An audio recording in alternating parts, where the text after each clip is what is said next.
बिस्मिल्लाहिर्रहमानिर्रहीम। अस्सलामुअलैकुम। हुजूर अकरम सल्लल्लाहु अलैहि वसल्लम शब मिराज में बैतुल मुक़द्दस की तरफ जाते हुए मिस्र के करीब एक मकाम से गुजरे तो उन्हें नहायत ही आला और ज़बरदस्त खुशबू आने लगी। आप सल्लल्लाहु अलैहि वसल्लम ने हज़रत जिब्राईल अलैहिस्सलाम से पूछा कि ये खुशबू कैसी है। जवाब मिला कि फ़िरौन की बेटी की बांदी मसाता और उसकी औलाद की कब्र से आ रही है।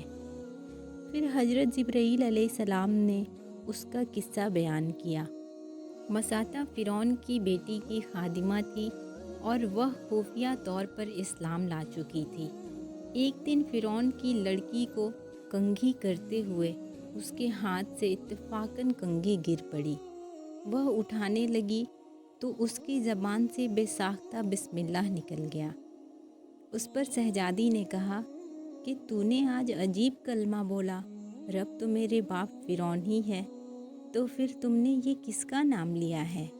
उसने जवाब दिया, फ़िरौन रब नहीं बल्कि रब वह अल्लाह है जो मुझे और तुझे और ख़ुद फ़िरौन को रोज़ी देता है।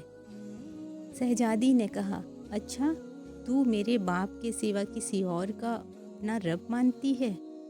उसने जवाब दिया, हाँ हाँ, मेरा, तेरा और तेरे बाप सबका रब अल्लाह ताला ही है।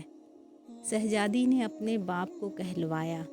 वह सख्त गज़बनाक हुआ और उसी वक्त उसे बरसर दरबार बुलवा भेजा और कहा, क्या तू मेरे सिवा किसी और को अपना रब मानती है? उसने कहा कि मेरा और तेरा रब अल्लाह ताला ही है जो बुलंदियों और बुज़ुर्गी वाला है। फ़िरौन ने उसी वक्त हुक्म दिया कि तांबे का चौगाय बनी हुई है, उसको खूब पिघलाया जाए और जब बिल्कुल आग जैसी हो जाए तो उसके बच्चों को एक एक करके उसमें डाल दिया जाए। आखिर में खुद उसे भी उसमें डाल दिया जाए। चुनांचे वह गरम की गई। जब आग जैसी हो गई तो हुक्म दिया कि उसके बच्चे को एक एक करके उसमें डालना शुरू करो।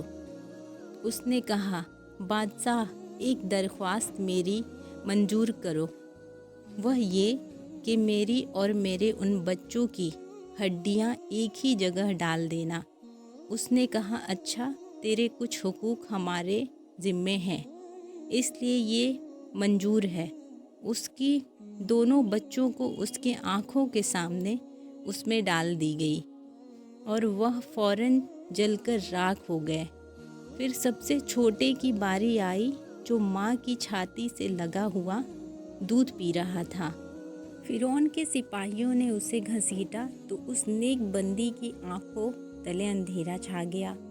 अल्लाह ताला ने उस बच्चे को उस वक्त ज़बान दे दी और उसने आवाज़ बुलंद कहा, अम्मा जान, अफसोस ना कर, हक पर जान देना ही सबसे बड़ी नेकी है। चुनांचे उन्हें सब्र आ गया। उस बच्चे को भी आग में डाला गया और आखिर में उनकी माँ को भी उस आग में जलाकर मार दिया। ये खुशबू की महक उसके जन्नती महल से आ रही है। सुभान अल्लाह।